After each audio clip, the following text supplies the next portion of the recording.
Hey, Kelly. How are you? I'm good. How are you doing?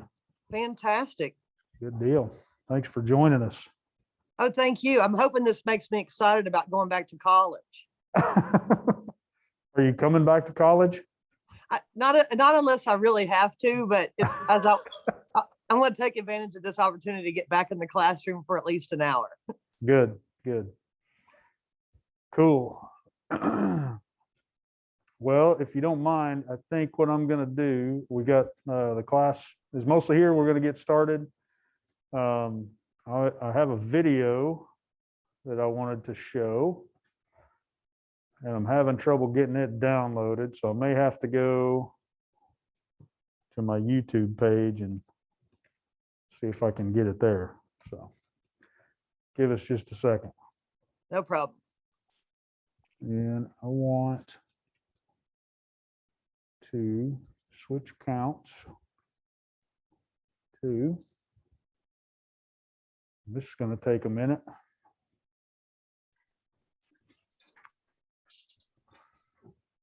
Let me see here.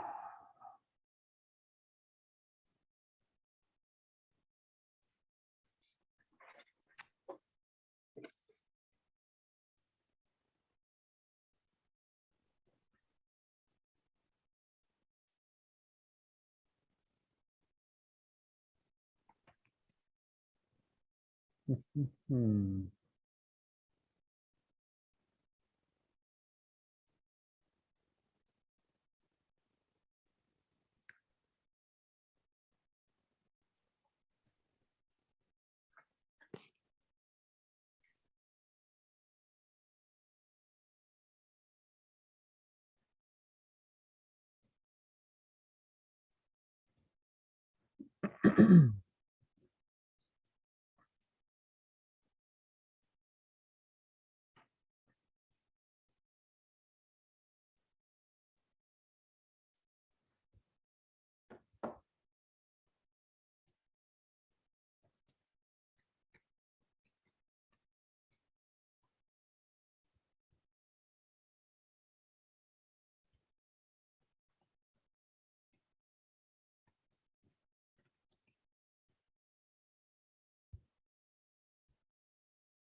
Let's see.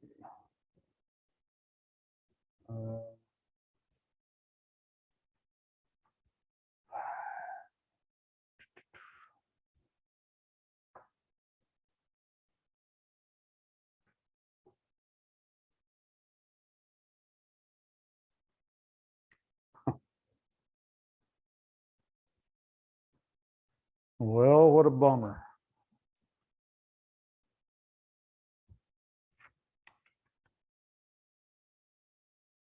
How am I going to get this? The computer system here won't let me download the video because off of my cloud storage because it's too big.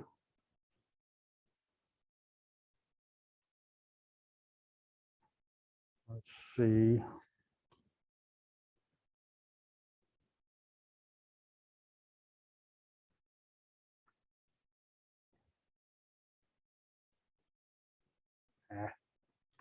That isn't going to work.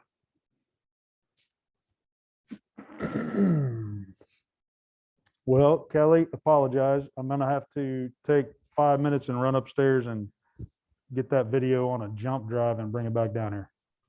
That's fine. Is it because of the Zoom? What's that? Is it because of anything with the Zoom? I mean, no, okay. It's because of OSU's policies that I didn't realize would apply to my video until right now. So Do you want me to just log back in here in a bit? that's, if you want to, that'd be fine. No problem. I may just hide from video. That way I can be listening for you to get back on. Yeah, you can wait to pause the video and mute, and we'll be right back. Sounds great. Thank you. Okay, thanks. Bye.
Okay.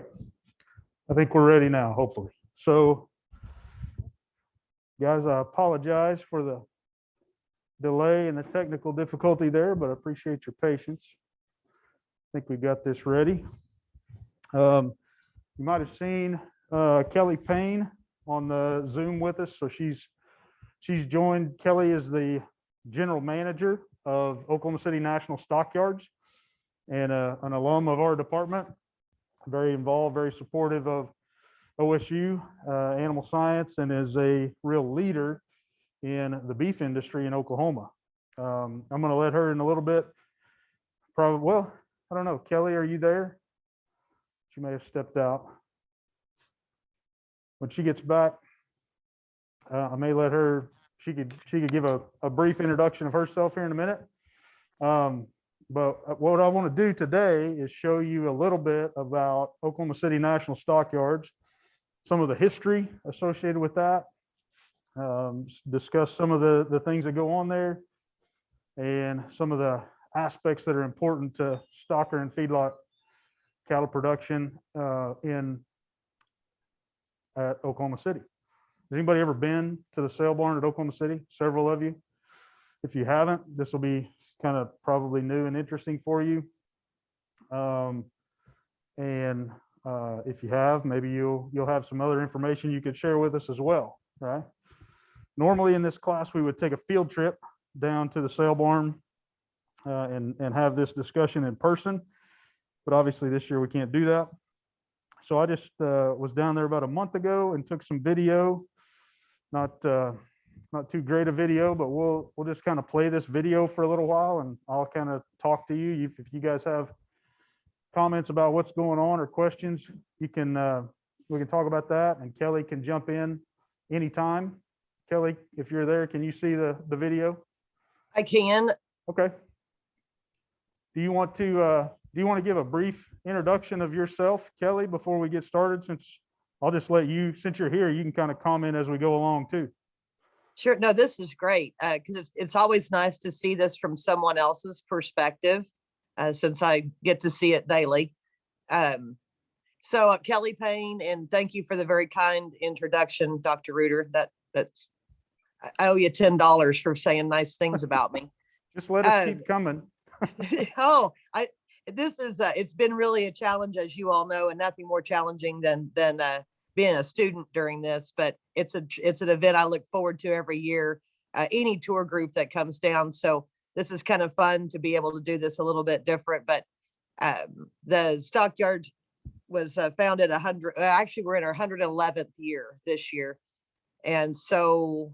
Are you okay with me just kind of going over the history as we Sure. kind of started out? Okay. You want me to play the video behind you, or do you? Sure. Okay. Yeah. And that way, if somebody's doing something wrong, now you've caught them on tape. So I kind of appreciate this. But so that saddle, that's kind of a cool thing. That's for the centennial. This is in the Exchange building. Most of these major stockyards had a street named Exchange, and that was kind of important to the makeup of the commission firms. So that while that term is not used very often anymore, just kind of envision having multiple sale barns under one roof. So you have we have 9 commission companies, so you have 9 choices of who to sell your cattle through. They all charge the same. They're all producers themselves. And of course, I'm a little bit biased with the being my guys, but that's the door of one of them. They all office here in the Exchange building. So, but they're all located here, as well as order buying companies that do business here, trucking companies, things that are specific to the nature of a market, of the marketing side of the industry. So the gentleman that's standing there in the hallway, he's probably looking to see how many head of cattle we've got in. We've got a big chalkboard there. You'll see some things that are kind of old school as you go through here. Yeah, I'll show you the chalkboard here in just a little bit, but it is old school, which is pretty cool. This is Custer, the office for Custer and Custer, one of the livestock commission companies that Kelly was talking about. There are 9 commission companies that operate out of, it's 9, correct? Correct. Yeah, there's 9 commission companies that operate out of the Oklahoma City National Stockyards. So like Kelly said, that's really different than most sale barns that you've probably been to, which are essentially one entity that operates there. So Custer and Custer's one, National is another. There's a list of several of them, but that's one of them. Yes. So, and National, I'm going to go back and kind of brag on them. You've probably talked about them before in your class. National has a family of companies. Not only do they have a commission firm here, but they also have part ownership in OKC West, the barn to the west of us out at El Reno. Have some ownership at the Ada barn, Southern Oklahoma Livestock Auction. They own a Superior Video, and they also have a financing arm, the Credit Corp, as well as the commission company also having a grazing program. So they've kind of got their hands in a lot of things. They've been a great partner for us. And to be just completely transparent on the call, they're one of the 9 firms. They would be the largest. They themselves sold just over 100,000 head of cattle through here in 2020. So proud to have them on board. I'll let you go ahead and jump in and talk about the things that you took, because I think it's cool to see all your perspective. Yeah, you bet. So yeah, we'll just kind of bounce back and forth if that's okay, Kelly. This is the chalkboard that she was telling about. That's kind of the old school market report, at least for the numbers. It's kind of an interesting thing if you go in to look at it. It's the USDA market news. You guys have seen the reports online. This is the way it was done before there was online, right? This is the offline market report.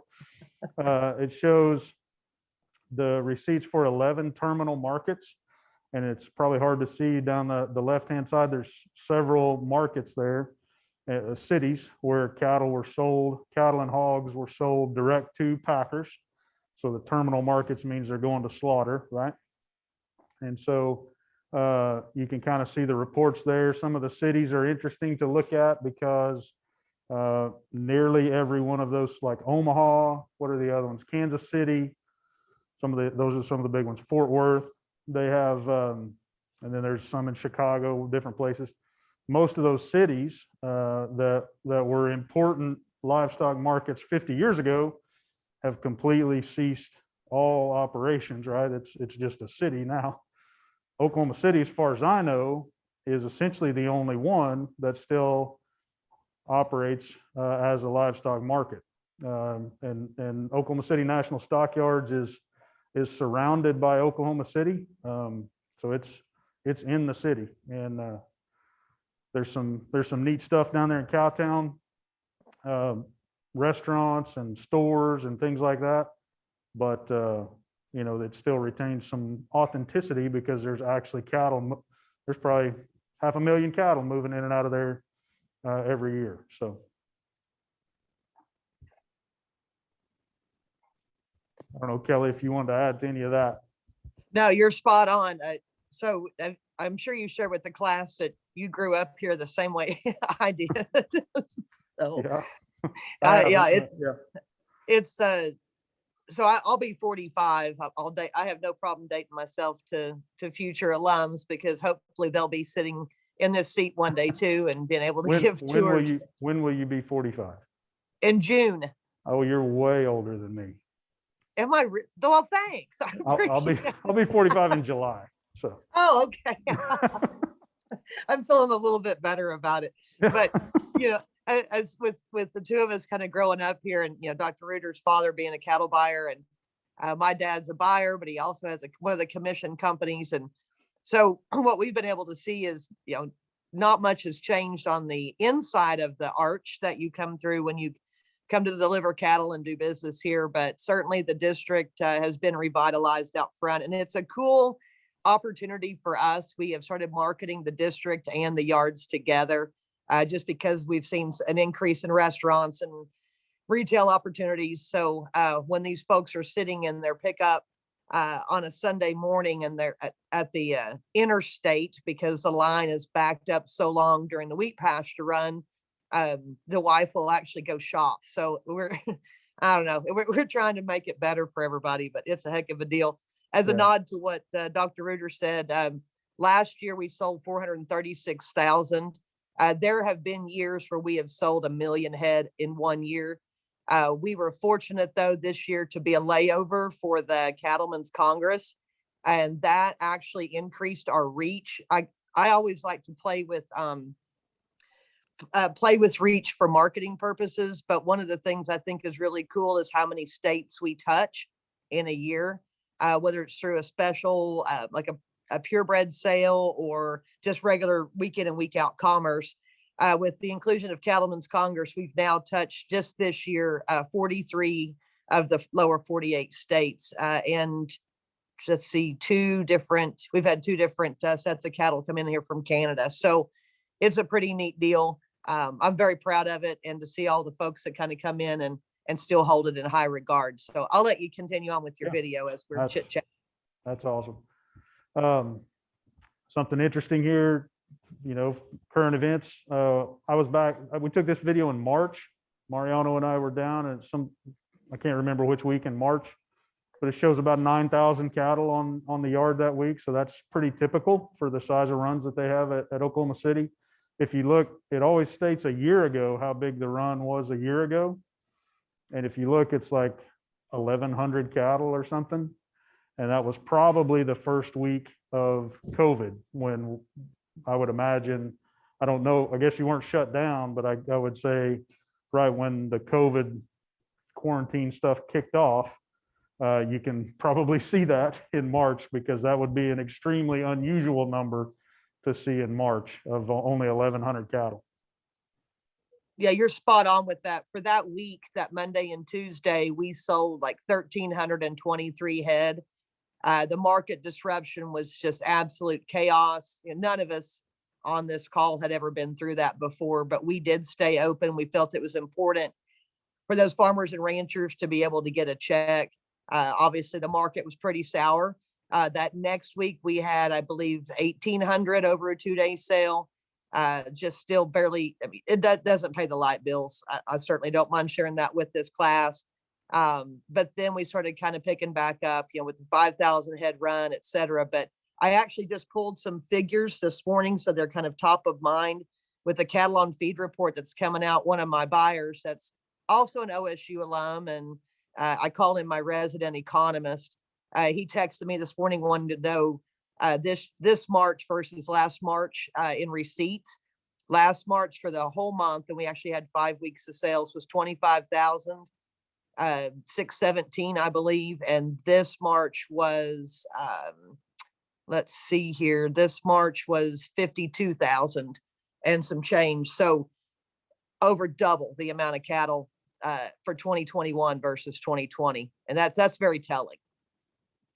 Absolutely. So again, this is kind of the main office, showing all the offices of all the allied industry, banks. There's cattle financing companies, transportation companies that office there. So we've kind of walked outside of the office now, and we're going out to the yard. And this, if you've never been there, this is kind of the loading and unloading dock, and so you can see the infrastructure that's there. Obviously, this is a large sale barn, sale facility, one of the largest in the country. Is it probably still the largest stocker and feeder market in the U.S.? Yes, there's been some runs at us to take our crown, but I think if you look at 111 years of history, it would be tough to dethrone us. Yeah. This is interesting here. We looked at, that's a railroad iron still in the ground.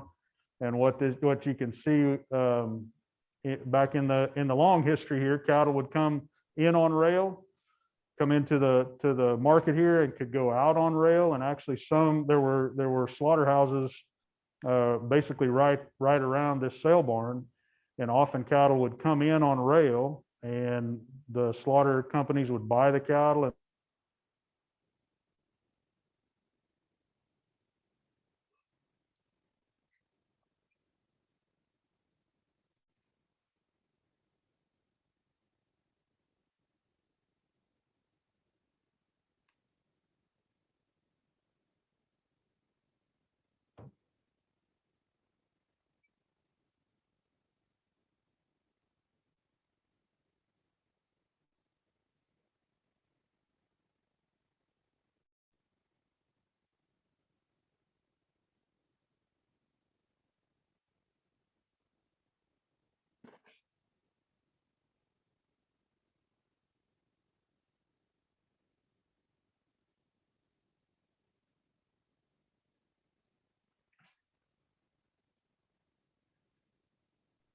Kelly, you back with us?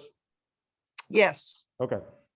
So this is kind of an old school look at the yard. There's wooden pins in a lot of the cases. Most pins that you would go to and see in a stockyards now would be all steel, but there's still a lot of wood pins here.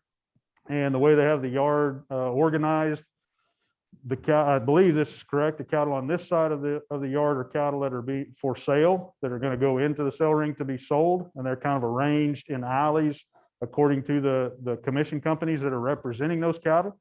They're going to be sorted and moved up and go through the sale barn and then go to the other section of the yard where they'll be pinned with the buyers. And I took a video here of the feed. So they've got individual self feeders in, I think, every pen, and water in every pen. And so that's part of the commission and the fees and stuff that you're paying for, is to pay for that infrastructure. If you're going to market cattle through a sale barn, it makes a whole lot of sense to me for you to make sure that that sale barn has good infrastructure to take care of your cattle, and also prepare your cattle to use the infrastructure, right? Train them how to drink out of a water tank, train them how to eat out of a self feeder, how to eat pelleted feed, so that when they show up there, they can kind of avail themselves of those resources and, lower some of the stress on the cattle. So I don't know, Kelly, if you want to talk about how any of the feeding and cattle welfare works. Sure. So with this situation, with having the 9 different companies, my team is responsible for facilities management and also for unloading cattle when they are received at that big loading dock or at the drive-in there where the trucks and trailers can pull through. We take down shippers' information and then yard the cattle in appropriate pens. As you could see, we had a muddy pen there. There's a lot to take care of. It's kind of with this big view right here. There's almost 40 acres of pens. The maintenance is literally nonstop. So we're constantly, we do have a feeding program, or our team does the feeding with feed wagons on Wednesday and Thursday and Friday. They go around and fill the feeders for the commission companies. That's sold to them on a per 100 basis. And then the commission companies also turn in any pins that may have problems. So if there's a gate post that snapped or something like that, because we want to try and keep those cattle as safe as we possibly can while they're here. It takes 5 days generally to get cattle in to our facility. We are open to receive cattle 24/7, but some cattle that are coming from the east, say Florida, Mississippi, we want those cattle to get in here a few days early so they can get some rest. And that's a lot of miles. Many of you probably have been on extended vehicle trips for a while, or even a few hours is enough for me, but I can't imagine some of these cattle that are taking these longer routes to get here. We want to get them acclimated and get them settled down a little bit and get a fill in that belly. The feed that we feed is just a general commodity type feed. There's nothing real fancy about it. We do watch for on the salt. Some of those cattle, especially when it's hot, many of you have taken a nutrition class. We want those cattle to drink water, but we certainly don't want them to get too full. But we also don't want them to bloat on that feed because it's something that they're not used to at home. It's something that you could just go down to the co-op and buy. So, and as a side note, that little catwalk that you showed, that's what a goal of mine is, to get that dude back in use. Oh, I just good. think, I think it'd be really neat. And a lot of it is. I tried to get Mariano to walk out across there, but he wouldn't go. Well, you and I remember taking it, I'm sure, because you Yeah. can get to the cafe faster to get a soda pop. But that's actually a safety thing for us. The small catwalk that you'll be going over to the building, in 2019, prior to the pandemic, we estimate about 200,000 tourists a year come through here. And on a Monday, they tend to stop. The best viewpoint to take a photo of cattle is with them coming down the alley to the ring. And but with the person on the catwalk taking a photo of those cattle, this catwalk's much higher. And so those cattle won't look up. But when they're going to the ring, it slows the momentum down. And we certainly are looking at, if we can get that other one finished out, it'd be a lot better keeping the momentum going for those sales. So Yeah, most of my guys, I'd say 70% of my team is BQA certified, which I think is really important. I strive for 100%, but I don't know if I'll get there. So we can always hope, though. But as Dr. Reuter talked about, every pen has feed and water in it that's holding cattle. There's some smaller lineup pens I'm sure you'll have a photo of or video of as we get closer. So those cattle are not standing. Once they're sorted, sexed and sized, when those commission companies take their turn to go in the ring, we don't want those cattle standing very long unnecessarily without access to feed and water, especially when it's hot. You bet. This is one of the spots here where they're moving cattle around. They can sort cattle here a little bit. So the people that work for the different commission companies can sort your groups of cattle so that they're going to sort them so that they maximize the value of your cattle, right? Whatever it takes, whatever sort it takes to get that. No, you're going to sell steers. You're going to sort steers and heifers separately. You're probably going to sort breed types separately, not necessarily colors, but breed types. And you're going to sort weights separately so that you kind of have a consistent weight. And but also at the same time balancing that with larger lots, because those are going to bring the most money, right? And so they're trying to maximize your value of your cattle. And so you see them here potentially sorting and cutting these groups up to where they can maximize the value of the cattle as they go through the ring. I'm just really impressed with your video. Thank you for doing this. Well, it's pretty shaky, but you're doing a much better job than I would have. And you can see on those pins right there, since those are some in, like I mentioned, that don't have a feeder or water in there. So they're just going to take they're just going to be there probably not more than 2 hours at best. We can all go 2 hours without food or water, or we hope that we can. And you are seeing probably through some of these clips, we are going back in on high pressure points, like where they're sorting with steel. I don't really, I'm careful because I don't want to put steel everywhere. Obviously, one, it's really expensive right now, but the other thing is that historical aspect, I think, is really important to maintain that feel. What you're seeing right now, this is on that smaller catwalk. Those cattle are going into that metal building is our scales, and we can hold 36,000 pounds of cattle. So obviously, if you're selling 9 weights on a draft of cattle, you're going to have less of those than you would 5 weights or even a set of 3-weight calves. But by law, we have to weigh everything, and our scales are tested twice a year for accuracy. Thanks to the United States Department of Agriculture's Packers and Stockyards Act. Practically everything we do has a federal or state law associated with it. And I'm very proud of that because it's easy for me to explain to our urban friends the importance of the safety of our food supply. You'll notice too, those cattle don't have back tags. So they are tracked with a 6-digit number that's on the drive-in when those cattle are checked in. So sometimes I get that question. I just thought I'd throw that out there. And now you're in the sale ring. So I'm going to let you know more about this part, since that's where you sat forever. I'm going to back it up here just a little bit, just to show back here in this part. You see these cattle moving around here. This is where cattle are coming out of the ring, right? And so they can come around here, and it's interesting. And we may see it here in a minute. It's interesting in the sale barn. You'll hear different buyers. They'll announce who bought the cattle. And then the buyers will often tell the stockyard crew how they want the cattle sorted, because usually one buyer is buying for several different orders for a lot of his several different customers that he's got, right? Or he or she. And so they'll give some code of how they want the cattle sorted and pinned for those different orders. And that's what they're doing here is you got sorting, you got cattle moving and sorting on the side coming in. They kind of all bottleneck and come through the ring, and that's where the magic happens.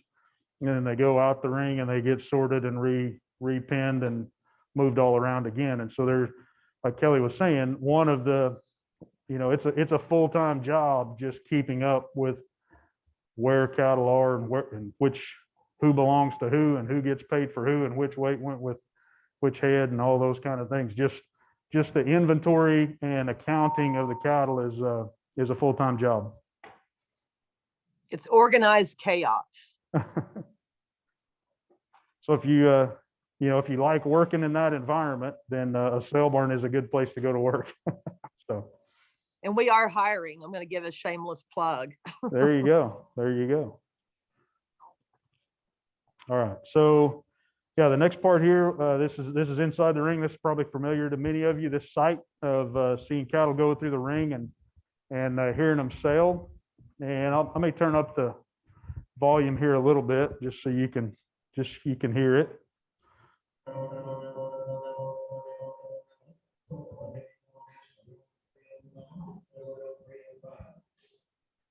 So you heard right there, National bought those cattle. So National was the buyer and they said 305. That's the way they want them sorted, right? So they're going to go out and go to that sort. And so they got information up here about the cattle. You got what's coming in the ring and what's in the ring and then sold and going out of the ring. So a really nice set of black cattle here. We'll see what they bring.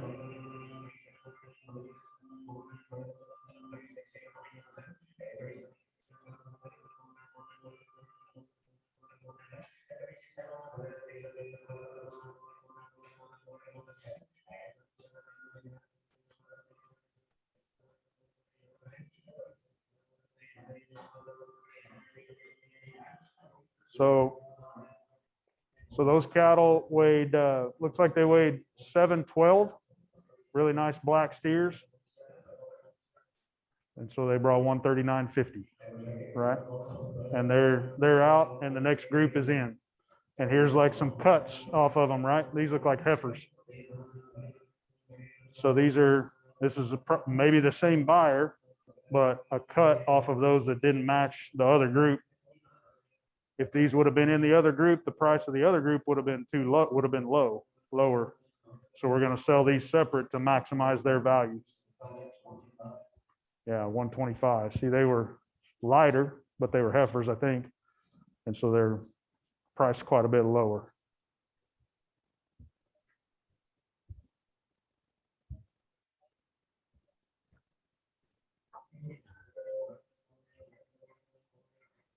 So I don't know, Kelly, is this normal amount of buyers that you would see in the yard?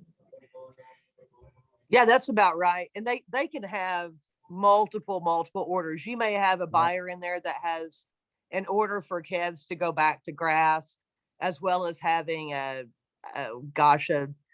feeder steer, a heavy feeder steer order going to a feedlot in North Dakota.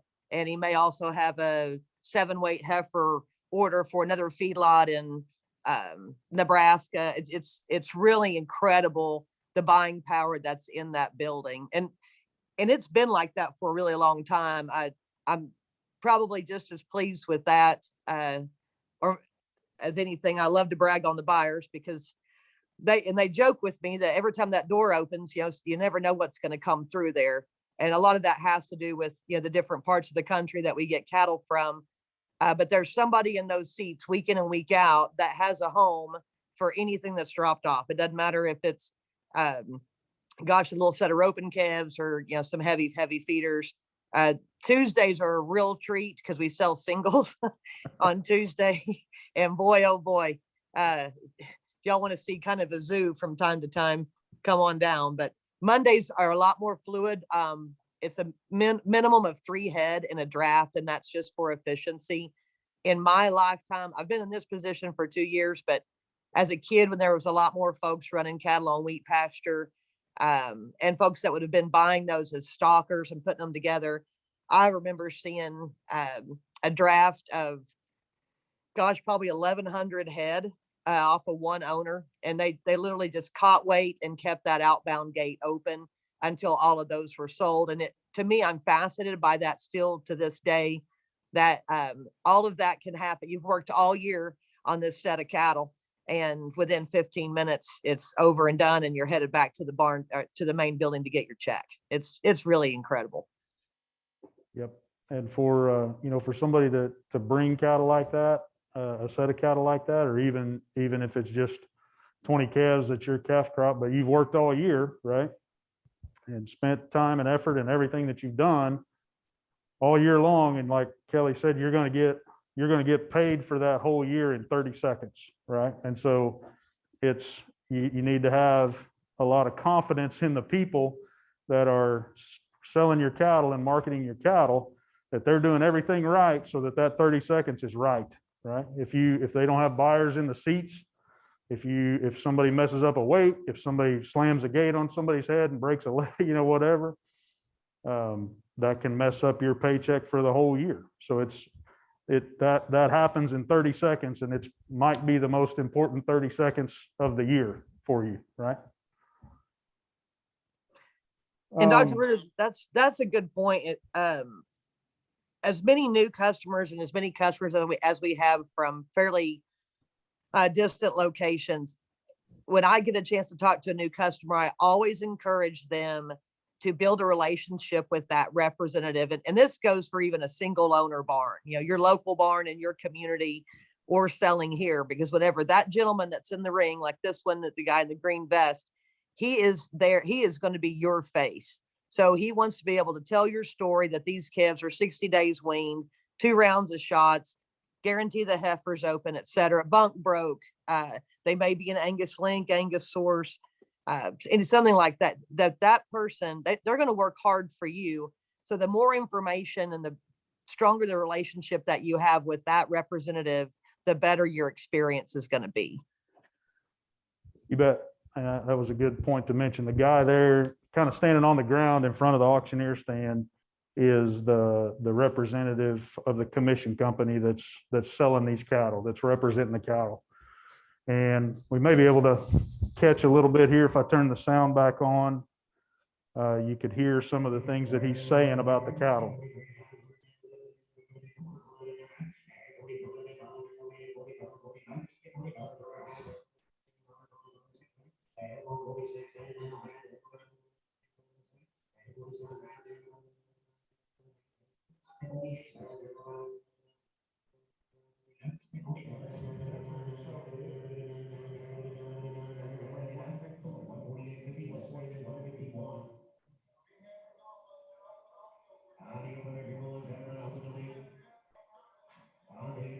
So it's hard to make out, but you can hear him talking about the characteristics of these cattle and why they're worth bidding on, right? That's what they're doing. So so he'll set the cattle in at the price that we're going to start the auction at, and that's an important function as well.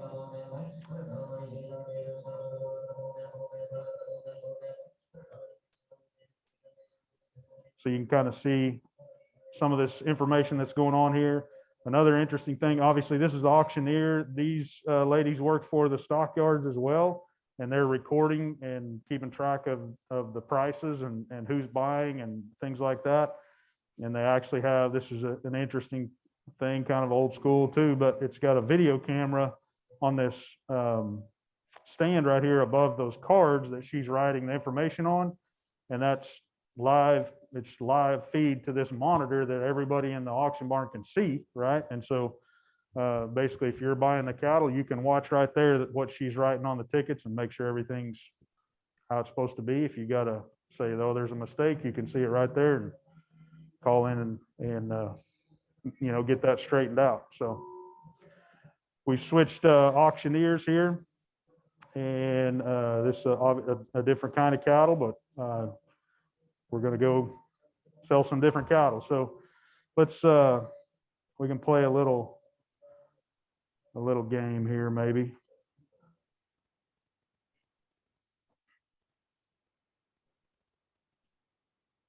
Okay, so we're going to watch these cattle. You guys guess what these cattle weigh, okay? Before I show you the scale, see what they weigh.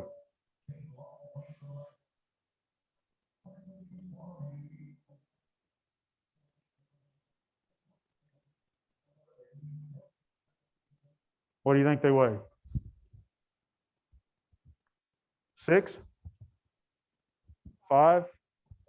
550? 6? 65? What? 665? he's pretty confident. Yeah, it's really hard to tell. It's hard to tell in person, right? Without a whole lot of experience. It's hard to tell in person. It's super hard to tell on a video. They don't look that big to me. We'll see. I think they're down in the fours, maybe low fours. We'll see. What will they bring? Are they a nice set of cattle? What do you guys think? Would you bid on those cattle? You see any problems? You see things you like? They're black. That automatically adds $20 a hundred, doesn't it? Just because they're black. Kind of what everybody thinks, I guess. I don't know whether it should or not, but they are black, right? That doesn't necessarily mean they're good, but there is some correlation.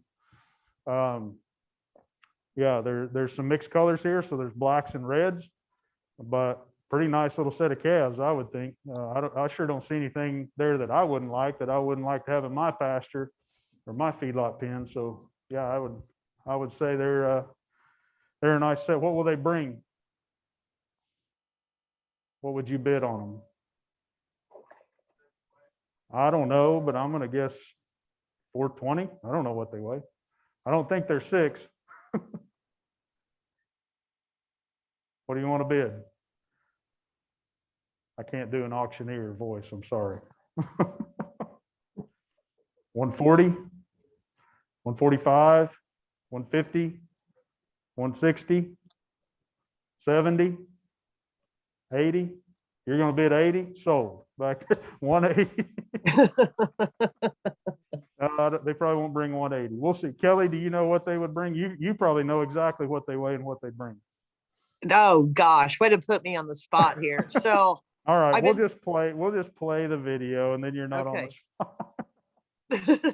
We'll see if hopefully on this set I actually look at the board when they go out of the ring. I think they're steers. I can't tell, but oh, they weighed 361, so they were lighter than I thought. They might bring 180. They weighed 361. No, 59. 159. They must have been heifers. I would think steers would bring a little more than that. Nice, those size, that quality. But anyway, so that's something you can do when you're in a sale barn and wasting time. You can look at cattle and try to guess before you know the weight, the price, kind of what you think they ought to bring, what they ought to weigh, and you can kind of develop your instinct and gut reactions over time and develop that skill, right? So that's a fun game to play in the sale barn. We used to try to play, if you could play with somebody sitting there with you. If you could guess the first number of the weight of the cattle correctly for 10 drafts in a row, the other guy had to buy lunch. And you know, sounds easy, right? All you got to do is, if they're somewhere between 500 and 600, you just got to say 5. And if you can get 10 in a row, it sounds easy, but if you can get 10 in a row, that's like a great day. I bet you can't get 10 in a row correctly. So it's a lot of fun.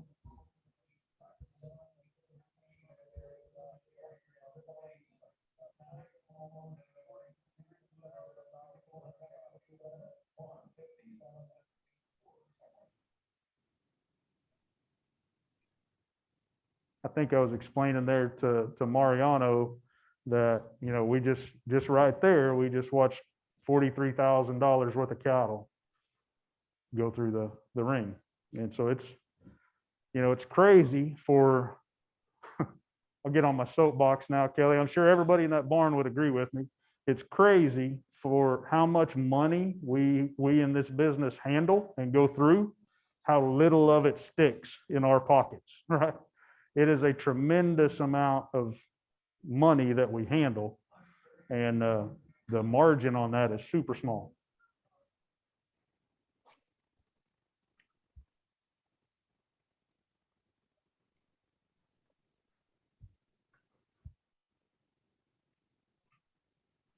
I don't remember if there was anything else specifically that we wanted to talk about. He just set in, you could probably see with his hand signal, he set in the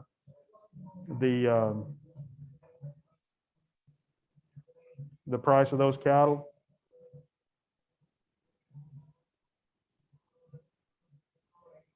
Well, so, okay. Kelly, can you still hear us? I certainly can. Okay, okay. It's fun to watch. Your video perspective is different than mine when I'm spying. I mean, checking in on the guys out there. So Yeah, it's kind of fun to watch them.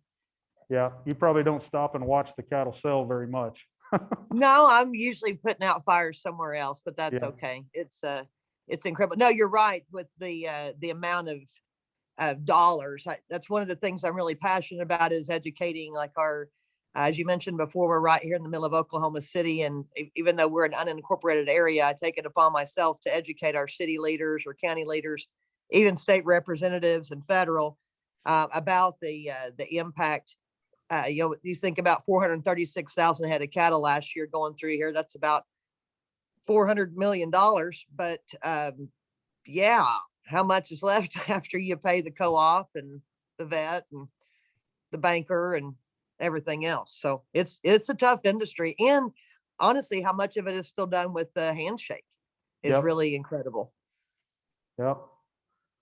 Okay, here's an interesting set of cattle. There's something a little different. What do you guys see there? There's a paint, looks like a half jersey in there. There's there's that set of cattle, obviously in quality is a notch lower than the first set that we talked about. So they're not going to bring the same amount of money, right? They didn't cost the same amount of money. So they may make as much profit or more, but they're not going to bring as much at the sale barn. You bet. Question. Here, hang on a second. Let me get where Kelly can hear it. She can answer it better than I. Out of those big lots, can you just buy like 20 head, or are you buying that whole lot? Because I'm not familiar with cattle sales at all. No, that's a great question. It's an excellent question. So at our barn, you're gonna buy the whole lot. Typically, though, if we have and we haven't done them in a couple of years, if we have a herd dispersal for cows, and say they've got 80 cows that are 5 years old and they're shortbred, they will sell them like 10 at a time. We always try and sort them up to where it's like a gooseneck load. So 10 or 12 at a time. And you can take the first, let's say it's 10 head that goes to the ring with an option to buy the next 10. But with these on the stalker and feeder market, you're going to take them all home. So, but the guys know. So I joke with folks that are here on tours about, don't raise your hand. The guys know, if you're not a regular in that barn, so that they may fool with you a little bit and say, "Oh, you want these?" But they won't make you do anything with them. So if you ever come down and hang out with me for a day, I'll take you out there, and they'll probably give you a little bit of grief. But that is an excellent question. Thank you. You really have to go into Kelly's office and sign up before you can really buy anything. So, yeah. The other thing to mention about that, Kelly, is that you can, if you want to, you can buy the entire group and you own them and they're yours. But then if there were 3 cattle out of a group of 30 that you didn't like or didn't want, you can cut those 3 off and they'll run them back through and sell them for you that way, right? And so you can, you can buy the whole group and then resell part of them if you only wanted part of the group. So that is an option. Right. So I guess I'll kind of pick on that, the very interesting draft we watched a few drafts back, and I didn't catch who bought those cattle. But if you got a set of black cattle in the ring, and oh gosh, once they get out of the barn, they're scrutinizing them and they say, "Hey, you know what? One of them's got a knot on its, on it, like an injection site knot, or one's kind of favoring a leg." There's a number of things we call that a way back, where you can cut that animal off and the commission company will come get it. Or if they don't, if you're just wanting to clean up a load, say there's a 10 head draft and you needed all blacks and there's one red on there, you can cut that red off just like Dr. Reuter mentioned and get it sold. Now it won't sell to the next day, but they can, everybody's pretty magical with penciling something off. So we'll certainly help you any way we can get your loads cleaned up to make it right for your customer if you're a buyer here. So Kelly, you mentioned that there were 9 different commission companies and they all offer the same price. If they all offer the same price, why are there 9 different ones? That's a good question. So when this was originally set up, there was 18, may have been 20, I think it's 21 companies. And it just goes back to how it was originally done. Those companies would take cattle on consignment, and buyers would walk over the pens in private treaty. So one company could not have handled that kind of volume. And then as the market evolved and we started live auction in the early 60s, they just kept the same way of doing business. Historically speaking, and I'll pick on my family. We're a land run family. We've been selling cattle here for 5 generations. So as we enter a new, we had a lot of producers get out during the drought, and maybe they didn't have somebody to take over the outfit for them. So we have a whole new set, or even new customers that don't understand that process of 9. So it's just kind of easier for me to explain it as, or they haven't had anybody recommend anybody to them. So it's just easier to explain it as 9. I don't know that I would want to handle the volume here without having those individual companies, because they can handle their customer service is fantastic. So they can call you and say, well, we've got 10,000 head of cattle here today. We are number 3 in the rotation, and we're going to be selling your cattle between 11 and noon, kind of like the cable guy. But they can offer, and they're going to sit in there and represent you. On this large of a scale of cattle, I certainly would not want to try and do it without having those firms in place.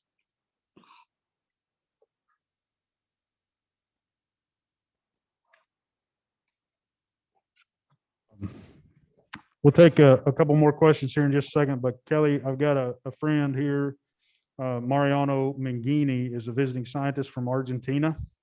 And Great. I'm going to ask him to talk just a minute about how they sell cattle in Argentina at the big market in Buenos Aires, which is kind of similar. It may be kind of an interesting comparison and contrast. So I'll put him on the spot here. So I may have to translate a word or two, but he's pretty good. So I'm gonna let him talk just a second about that. Dr. McGee. Okay, hello, good afternoon. Well, my English is not good. I need some patience in that. Yeah, Ryan showed me that barn is really nice. It's different the way. In Argentina, well, probably you know, but all customers, all buyers walk around the pen, not sitting in a barn, and a very comfortable barn. Yeah, it's more normal in Argentina, whether it's raining or not, walking around the pen, and well, buy the cattle directly near the pen. The people walk to the next pen, and well, this is the way. It's interesting for me. Well, see your facilities. We have a very big market in Buenos Aires. It's Mercado de Liniers. Probably you know, it's like our national reference of prices of beef cattle. But we have another auctions in the interior of our country, in different regions, not in our capital, but is used to, in Argentina, one company, one cattle buyer make our proper auction. But I can see in your stockyard that different company work all together, and maybe it's more convenient for the sellers. The competitions, well, you have a good letter when you go to upstairs in the before the see the pens. The competition make more profitability. Yeah, it's a very good point. I think in Argentina, it's normal that one company sells, make all auction. Well, it's different, no? It's interesting. Yeah, I don't know. Excellent. Yeah, Gracias. okay.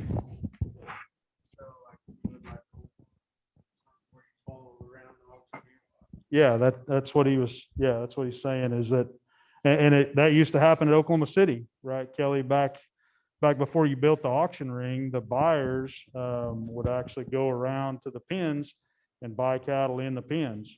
I think in the original, probably the original history, there wasn't even an auction. It was just all private treaty negotiated between a buyer and a seller. Correct. Yes. So that when that live auction came about in the early 60s, it was kind of unprecedented here. And Tom Gillum, another big alum for OSU Animal Science, he told me the story. He was working here when the live auction started. So that barn is actually the old hay barn. They didn't build a new facility when they went live, but there was a gentleman that was out here that would just push cattle with him, and he hopped a train and went to Kansas City after buying a brand new pair of overalls at the Five and Dime down here, and went up and was mesmerized by what he saw in Kansas City with the live auction, and came back and got a lot of folks excited about it. And within a few short months, that was kind of the only way to do business. And those big terminal markets that did not go to live auction during the 60s, and we still maintain private treaty up until the 80s too, just as another option of doing business here. But those large markets that did not go to live, they did not succeed. As Dr. Ritter was talking about earlier in the call, Kansas City, Omaha, St. Louis, St. Joe, I believe will be open until the end of this month, is kind of the rumor I've heard around. And I think they had 3 or 4 commission companies there. So we're losing these great big historical markets at a fairly rapid pace. And it's kind of a shame, and I'll fight to the death to keep this big old thing open, because I think it's important for our farmers and ranchers. And I think it's important as a historical, from a historical perspective, and it's a great educator. It's a great tool. So I'm very humbled to be in the position I am. There's only been 6 of us in 111 years. So kind of a big deal. I guess I get to run a weed eater now with, they pay for my twine versus whenever I wasn't the president. So it's kind of fun. I'm joking a little bit. Cool. This is a market report from Argentina.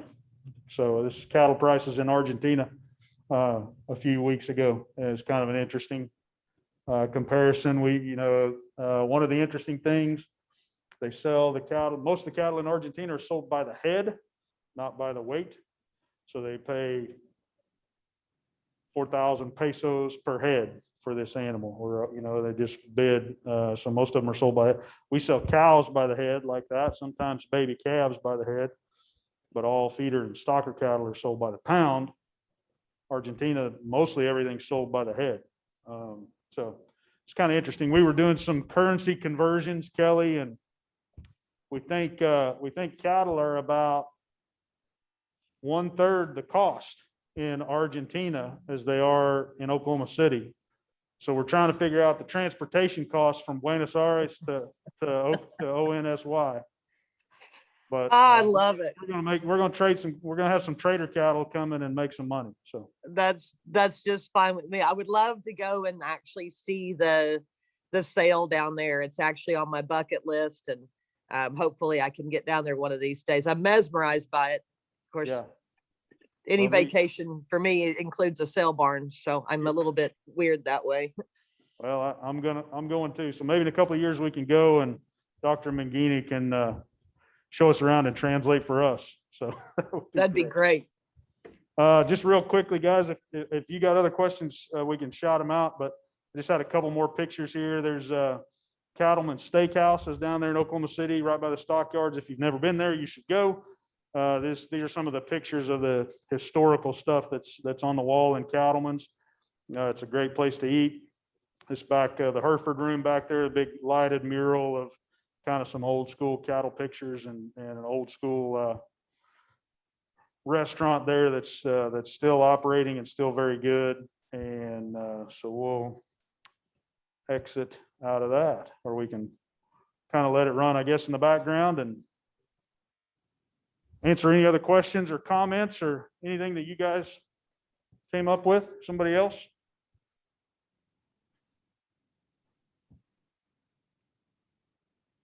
Kelly, what else did you want to say, or could you say? Oh, gosh. I guess I can talk a little bit about some of the changes that we've made, if that Yeah. helps. Yeah, and maybe where you're going in the future and where the industry's going. Okay, so it's We've been been talking about some current events in the industry, so. good. Well, there's never a shortage of fun topics, that's for certain.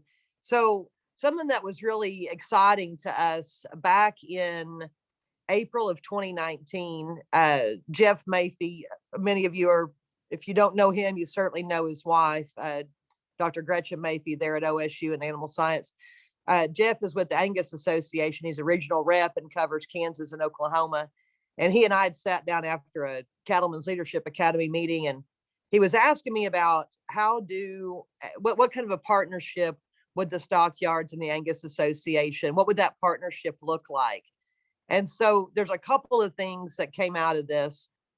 Angus wants to sell seed stock. I want more customers, and we certainly want a better set of cattle in that barn. The consumer's demanding a better product at the end of the line. It's important that we have cattle that are easy to handle and that they're well cared for, vaccination schedules, et cetera. What the Angus Association was noticing, I'm going to use a kind of a bigger herd count just for simple math. Say you are a 100 cow operator and you realize that you've got 30 cows that you're going to need to cull. They've either aged out or they've come up open, but you've been looking at purchasing maybe some purebred, some Angus cows. So you sell your 30, you get them culled, and you decide, okay, I'm going to get some Angus cows. And you know what? I'm going to go ahead and AI these, but you still have your 70 commercial cows. So you go through, you calve them all out and everything's great. And you've given everything their 2 rounds of shots and they've been handled and they're backgrounded appropriately. And you decide you're going to go to the sale barn and you want to sell these 100 calves. And the sale barn just sorts the black cattle onto the commercial cattle, your Angus cattle. Well, you don't have a way of knowing if those 30 head of Angus calves, if that money that you've invested, was it worth it? So I told Jeff, just kind of off the cuff, I said, well, gosh, we know how to sort, so let's start a sale.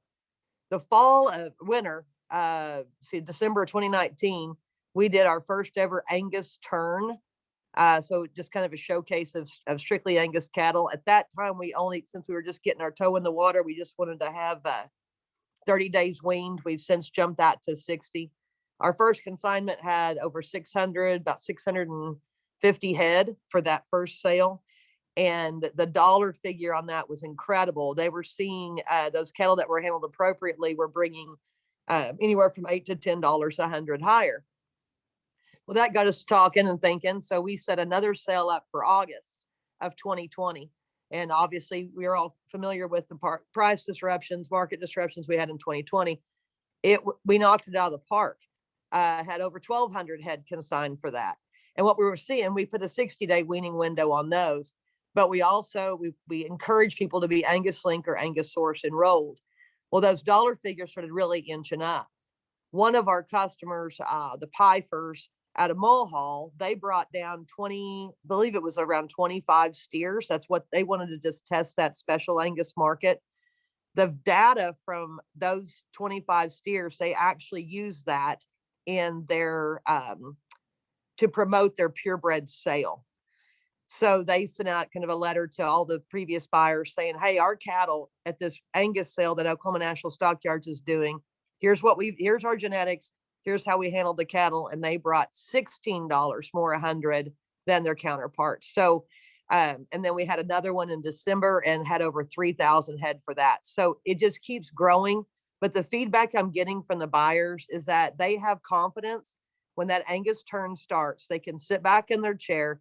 They don't have to question how the cattle have been handled. The quality speaks for itself, and they have no worries whenever they're bidding on those cattle. So it's been fun to kind of play with that, and I'm excited to see where it goes. We are scheduled to have another sale in August and another one in December of this year. So I'm really hoping it continues to be really, really great. I don't know what I'm going to do if some other breed associations call, but predominantly speaking, on any given Monday, if going across that catwalk, you're going to see at least 60% of the cattle that are there are going to be black hided. So Angus has done a fantastic job with the CAB program and their marketing department to get that out. But it's been fun to see what happens there. Red Angus is talking with us about doing a special for them. But that's just kind of a neat deal. I would also want to throw in, we used to have a preconditioning turn, and we did away with that solely for the fact that almost 60%, if not 70% of the cattle that are sold through us on a regular basis are already backgrounded. So they've been handled like they need to be handled to bring top dollar. Producers have done a great job, especially in the last 10 years, of realizing it's not even so much about going for that premium anymore. It's about how bad are you going to be discounted. So that set of cattle that had the painted calves on it, if those cattle were weaned and had all the great stuff done to them, that's just a piece of the puzzle. But those genetics are going to be different. Those cattle are going to take longer to get fed out. The rate of gain is not going to be as good. How they convert is just not going to be nothing like that set of cattle that you're looking at right there in that pen. So sorry to drone on and on and on about that, but it's been really cool to watch it happen. I'd love to have y'all come down for one of those sales too and check it out and just watch the price difference and kind of the attention that's given to those cattle versus just a set of commodity calves that come through the ring on a regular Monday. Awesome. I'm sure any of you guys, obviously we didn't get to go and do this in person this year, but if you're around in the summer or the fall or whatever and want to go to the sale and just sit and watch, it's open and you can certainly do that. So probably Kelly would want you to stop by her office and say hi if you come through there. If she's around, she's probably out working rather than sitting in her office, but you can stop in there. They've been tying me to the chair here lately in here. That's a good point too. I want to throw this out. I actually had an opportunity. One of the students in your last class came and shadowed me for about a week. And that was the first job shadow I'd ever had. And it's really opened up my eyes to some things. I really believe in helping youth. I had a lot of people that took a chance on me in my lifetime. Jancy was able to, we weren't able to get together for some reason. Well, of course, the pandemic. The week that she came, we spent some time together on a Tuesday. Monday was out for some reason. But Wednesday, she went with me to the Department of Agriculture. I had a meeting with Secretary Arthur and their legal team. So something that she probably would not have had exposure to. And last year they had moved the farm show to June. So she was in the booth with us. And one day, I just kind of went around with her to a couple of different folks. And I want you to meet the people that I meet. It's hard to network, especially with the last year. And so any chance that I can help any of you, Dr. Ritter's got my phone number, my email, please reach out to me. If there's somebody that you've come across that you think is pretty cool, that you like to meet, that you don't have anybody else to talk, that can get you to them. If it's someone that I know, I'll certainly do my best to do that. And I'm always happy to help any way that I can.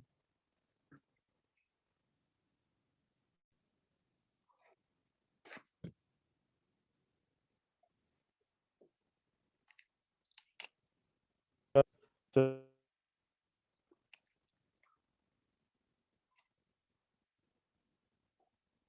I lose you?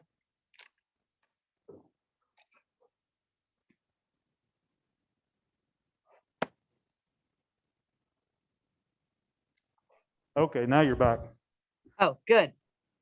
Any last question, comment?